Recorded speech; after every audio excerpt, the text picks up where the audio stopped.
China is leading the world in solar power, commissioning as much solar energy last year as the entire world did in 2022. This push into clean energy has had significant benefits for the global economy, though it's not universally celebrated. The US, EU, and other countries are determined to protect their own markets and stay competitive. Chinese solar manufacturers, however, are once again adapting to US trade regulations by shifting production to Indonesia and Laos as the US expands tariffs on solar imports from Southeast Asia. Major industry players like LONGi Green Energy Technology and Trina Solar are moving their operations to these new locations, effectively avoiding tariffs that have reached over 300% for some producers in Vietnam. According to Reuters, in the past 18 months, at least 4 Chinese-backed solar projects with a combined capacity of 22.9 gigawatts in panel and cell manufacturing have launched in Indonesia and Laos, with 2 more projects on the way. This strategy enables these companies to maintain their strong presence in the profitable US market, where prices are about 40% higher than in China, while sidestepping tariffs on exports from Vietnam, Thailand, Malaysia, and Cambodia. It's a huge cat and mouse game, says William Reinsch, a former trade official from the Clinton administration and senior advisor at the Center for Strategic and International Studies. It's not that hard to move. You set up and you play the game again. The design of the rules is such that the US is usually one step behind. The recent shift to Indonesia and Laos reflects a long-standing strategy by Chinese solar companies to adapt to US trade barriers by scaling down production in existing hubs and opening new facilities in other countries. This approach has allowed them to bypass tariffs and maintain a stronghold in the global market, despite over a decade of US efforts to bolster its domestic solar industry. China's dominance in the solar sector is remarkable, accounting for 80% of worldwide shipments, with other Asian export hubs covering much of the remainder, according to SPV Market Research. This marks a significant shift from 2 decades ago when the US led the industry globally. Despite several rounds of US tariffs, Chinese companies have consistently outmaneuvered regulations, and US solar imports have tripled since 2012, reaching a record $15 billion last year, based on federal data. By 2023, nearly no imports came directly from China. Instead, 80% arrived from Vietnam, Thailand, Malaysia, and Cambodia, where Chinese companies operate factories. The US imposed tariffs on these 4 countries last year and extended them in October after complaints from US manufacturers. However, these measures have done little to reduce the flow of Chinese imports.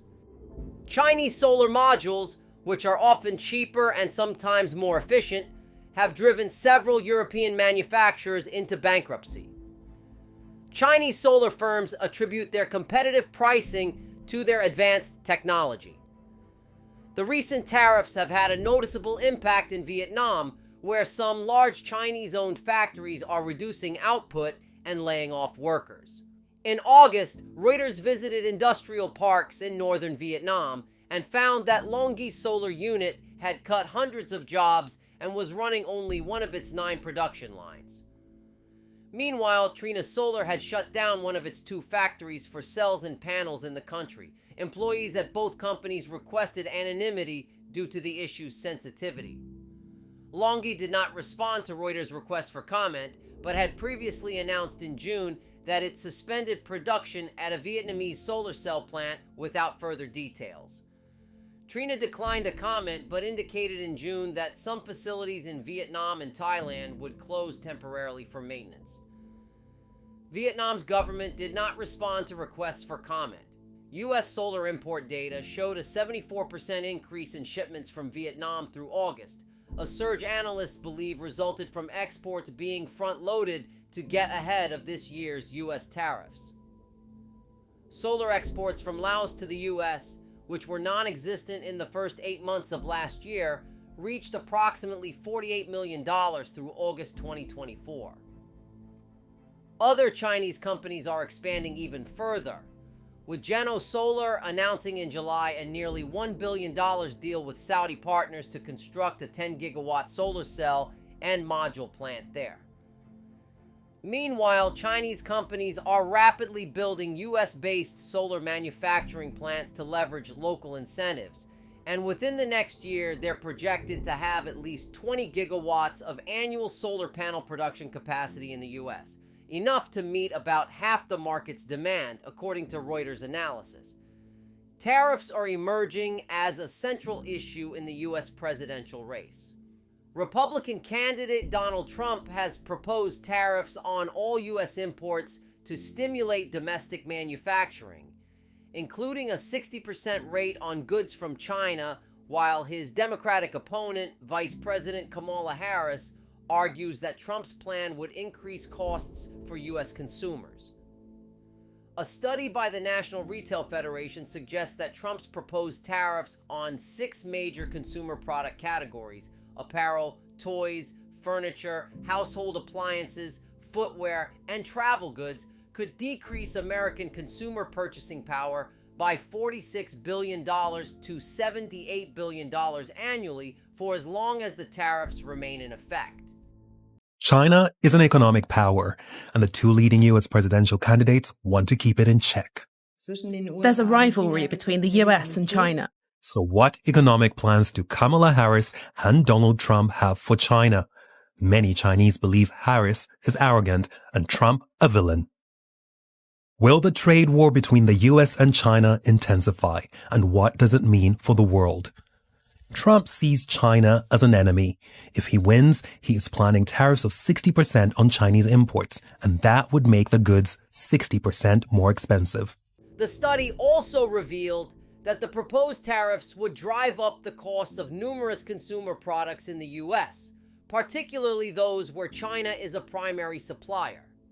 The cost increases would be too significant for US retailers to absorb, resulting in higher prices that many consumers may struggle to afford.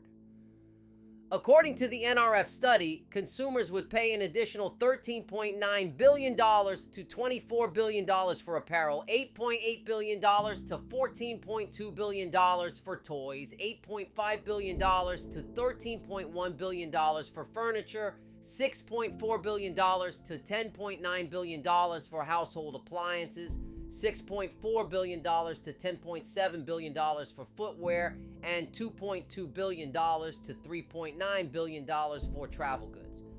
Despite these findings, lawmakers from both parties have shown support for tougher tariffs on Chinese solar imports to help build a domestic supply chain. Now, if you like this video, check out this next video right here.